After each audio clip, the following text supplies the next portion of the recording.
Hello guys, this video tuturo ko sa inyo kung paano i-transfer yung funds nyo from advance cash to Bitcoin, especially sa sa coins.ph. Okay, ang daming nagtatanong kung saan makita yung yung account number ng advance cash. So ito po yun guys, yung dollar sign, okay? Kasi tatlo po to yung yung currency niya, euro at saka ito yung apat pala. May pound at saka ito yung sa Russian. Okay, so ito yung yung first proof ng withdrawal ko from Smart Wallet. Nag-withdraw ako ng $55 tapos 53 yung net kasi meron siyang fee na $2. Okay? So makita nyo dito, ayun, swapy out. Ayan. And then, to in-cash, marami po siyang options. From advance cash, click lang natin itong funds transfer. Okay, and then, marami tayong options. Pwede sa another member. Okay, yung may account ng advance cash, pwede siyang i-transfer yan. And then, wala po itong charge. Or, if meron ka ng card, pwede tayong mag-order nito. Pwede din dito. And then, to Visa, Mastercard Bank. Mastercard Bank Card, okay? Pwede dito yung Smart Money, yung Ion, East-West na debit card, yung Visa. Okay, pwede siya and other mga prepaid cards. So, pwede yung RCBC My Wallet, yung Visa. So, ito yung fees niya, 6.99 or $7 plus 1% and then 3 business days siya. Okay, so medyo malaki na din yan, yung charge na yan. Mga 3 positions na yan ng silver. Okay, so ayan, and then pwede siya sa bank transfer. Okay. Pero hindi pwede sa bank, okay? Check and then a currency. So ngayon, pipiliin ko yung e-currency. Kasi gusto ko siyang i-transfer dito sa coins.ph. Okay. So ayan. Now, type natin yung amount. So kita nyo, 0.26. Okay, may charge siya ng 0.26. At least maliit lang compared sa $7. And then, completion instant. Okay. So, ayan, our fee charge by OKPay yan. Okay. Okay. Kasi nakaset ito sa OKPay. Okay. Kung Bitcoin siya, ayan. Okay. Wala siyang fees. Okay, sorry.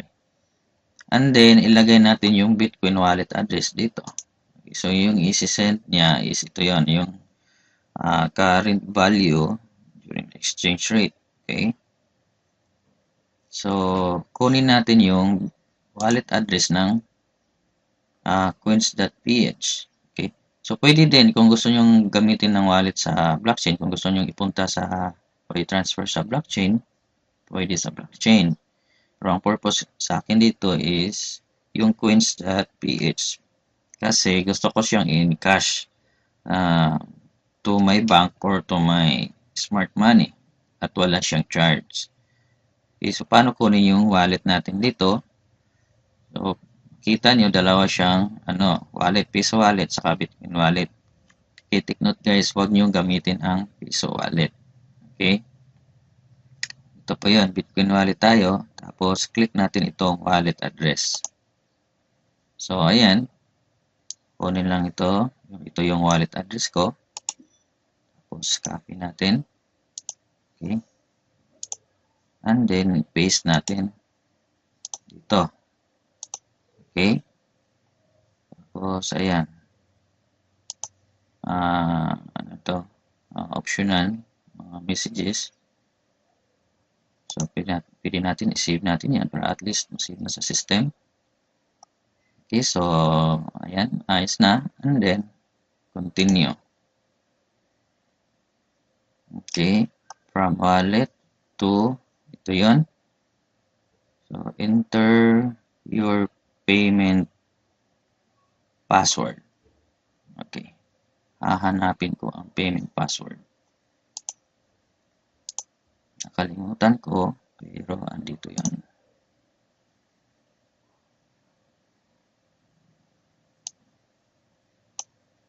Si password manager ang nag-manage nito. Okay.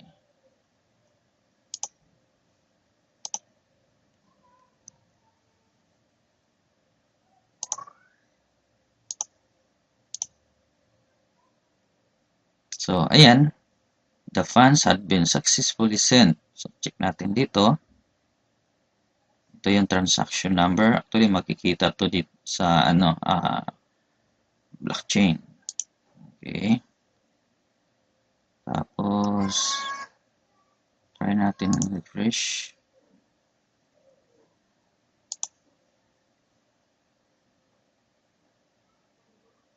So, makita nyo guys, hindi pa siya nag-appear dito.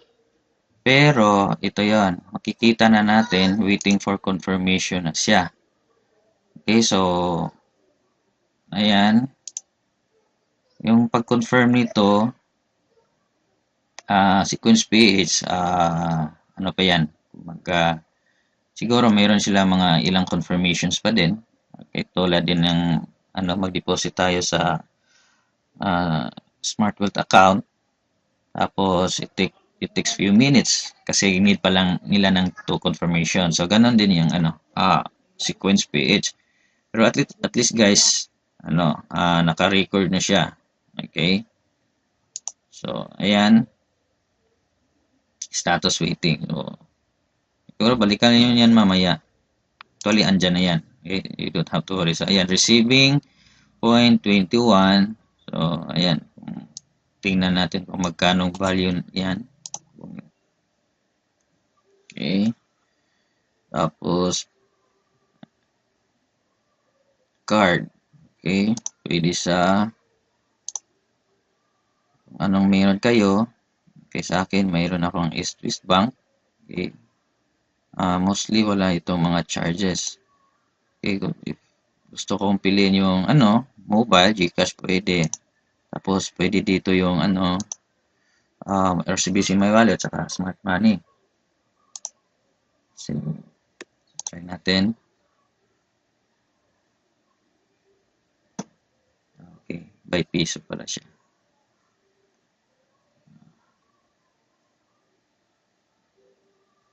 So, hindi ko matry. But anyway, makita nyo dito kung magkano total value. Okay. Pwede natin i-check yan dito sa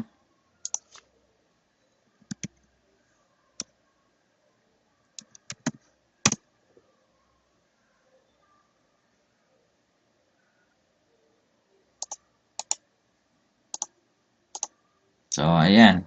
So, siguro mga